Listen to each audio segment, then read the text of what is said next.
Front National held back in France, but its trajectory is on the up. The election night mood in France was one of grim introspection.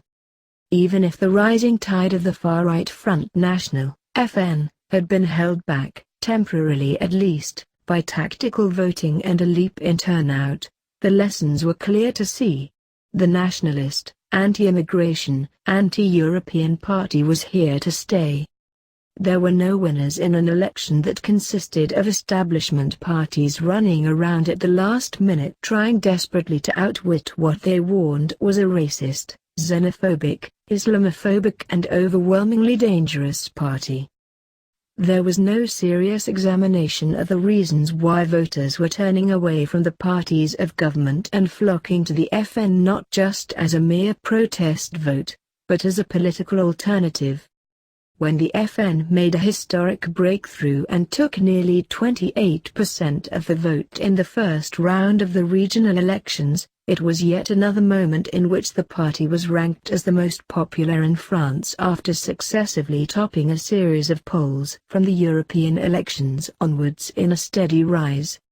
Even if the FN has failed to win overall control of a region, just as it had failed to win overall control of any smaller local departments earlier this year, its broad trajectory is on the up.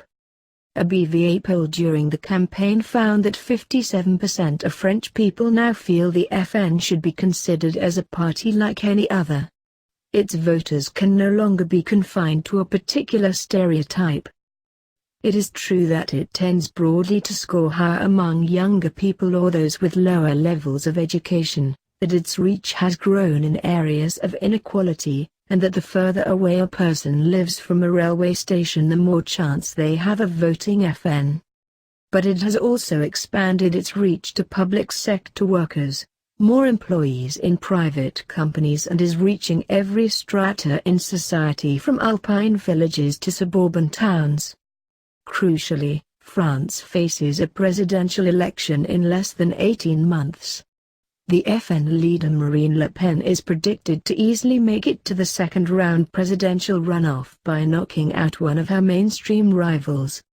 When her father Jean-Marie Le Pen did just this in 2002, it came as a thunderbolt of shock. He was squarely beaten when 82% of voters from all parties opted for Jacques Chirac to keep Le Pen bay.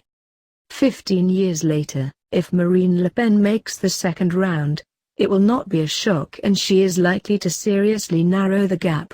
The parliamentary elections that follow could be painful and difficult for the mainstream right and left.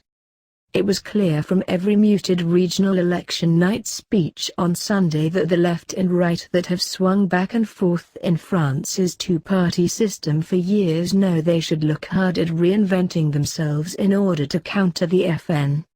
The far right now occupies a center space in the French political debate and claims to have won the battle of ideas, as both the mainstream right and, since the Paris attacks, the left borrow from it. As in 2002, the buzzword of this election campaign has been exasperation. All parties claim to have taken note of the exasperation and despair felt by FN voters who have come to loathe and mistrust the political class. France's high unemployment and economic stagnation have played their role. How deep the reforms and soul-searching, which failed to take place in 2002, will now go remains to be seen. But Xavier Bertrand, the right-wing former minister who beat Le Pen in the north thanks to tactical voting from the left, said it plainly in his speech, "This is our last chance."